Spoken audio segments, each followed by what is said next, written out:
seeing a lot of programs that need a ton of work. And what I think is that there are people that are simply good at marketing but know nothing about programming.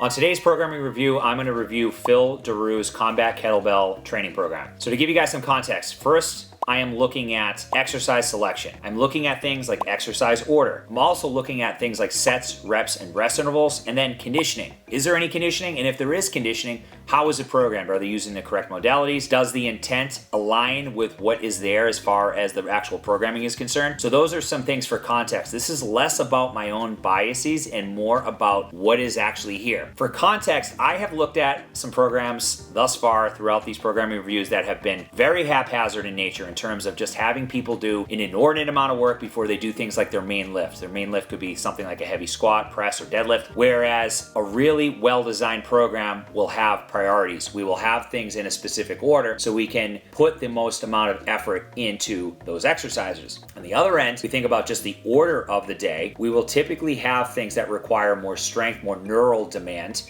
earlier on in the session, and our accessory work falling thereafter. So those are kind of just some simple things just to give you guys a little bit of context so you know what I'm looking at. I also look at, can someone put in the maximal amount of intent across however many exercises there are? Sometimes you see 10, 12, 15 exercises per session. You have to ask yourself, if you're doing that many exercises, are you really putting in the maximal amount of intent? I would argue, no, you're not. This is why I stay very close to 4 to 6 exercises per session. I found that to be the sweet spot over 2 decades of working with thousands of people online as far as being able to put in maximal intent, being able to have a training session that doesn't take up your entire day. I work with regular people that have high levels of ability but want to be in and out of the gym in a timely manner. That's usually around the 60 to 70 minute range. Okay, so no 2-hour plus training sessions. A lot of the training programs out there these days are simply selling snake oil to people. In these reviews, I'm going to go through bad programs, I'm going to go through good programs, great programs, hopefully more great programs, but thus far I've seen a lot of programs that need a ton of work. And what I think is that there are people that are simply good at marketing but know nothing about programming. We're going to delve into that more, but for today, let's look at Phil Daru's program. All right, so to get right into it, this program is set up with 3 main training days.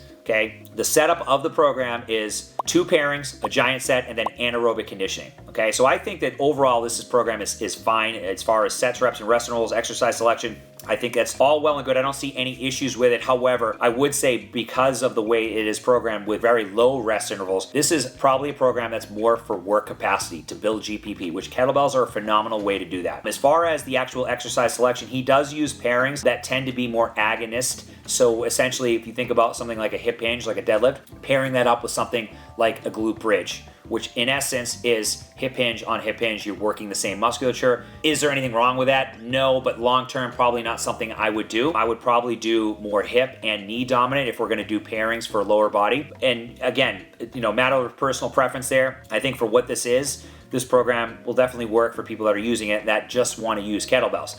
Now, where it kind of goes wrong for me is the conditioning. Alactic power. For reference, this is our highest power system, but also highest fatigability. So with that, we need short bouts of work followed by longer bouts of rest. He's got 10 minutes of kettlebell swings, 10 reps on the minute. So essentially, you've got about 45 to 50 seconds of rest and about 10 to 15 seconds of work, assuming someone has a heavy enough kettlebell. So realistically, this is not going to tap into power of the phosphagen system. It's going to be more capacity of this system. And assuming someone can go heavy enough with that kettlebell might not be the right direction to go. A better direction to go with this to tap into power of the phosphagen system would be using something like an air bike. Max effort for 7 to 10 seconds followed by about 90 seconds, 2 minutes of rest. Okay, and doing that across 10 sets would be a better way to go. So I think that the terminology here is a little bit off and it's not going to actually achieve what we want it to achieve, but is someone going to get a training effect from that? Without a doubt. So again, that's just me nitpicking. Day number 2, which is set up 48 hours after the first day, I think is a more of a upper body centric day. I think is perfectly fine. Again, my same feedback. I think the sets, reps, and rest intervals, very low rest intervals. So again, more work capacity, I think is perfectly fine. He's got alactic power again, which again is the same thing that we talked about on day 1.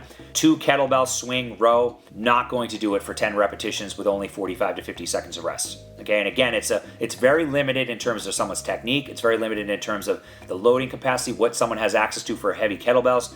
A better way to go would be like a sled push sprint or an air bike sprint. And now I'm not sure I would use alactic power 2 days in a row. I would likely use, maybe some more GPP based stuff like some sled pulls, loaded carries. But again, to each their own. Now, day 5, again, is set up very similar, which I like. I like that there's some repetition here. He's got a structure that is the same throughout. It's not all over the place where one day is set up this way, one day is set up this way. When you're delivering an online program, consistency matters. Someone that's doing this program will get used to the structure and they'll be able to focus on the training and not actually having to figure out what they're doing on a day-to-day basis. So this is why having a very well planned out program goes the distance with people online. So I like that he has that here. This day is a full body day, which I don't know if we're actually a full body day today. We've got a rotational swing, a sit out, another hip hinge pattern, some mountain climbers, a half Turkish get up, Spider-Man push up. I'd like to see some rowing in there. I'd like to see some single leg, but again, just nitpicking at this point. Again, very low rest interval, so more work capacity.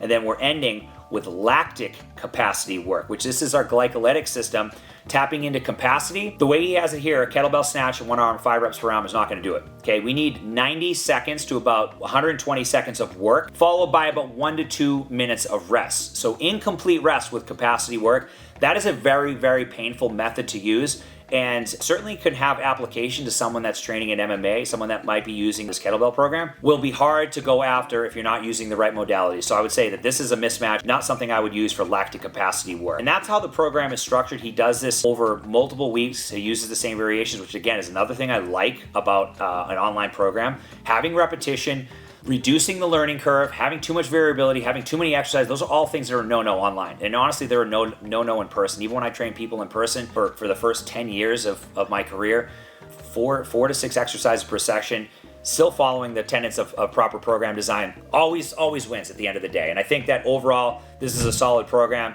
I think that someone will get good results from it. Obviously, I'm nitpicking with the conditioning stuff, but I think someone will get good results with it. So I'm gonna give this program my stamp of approval.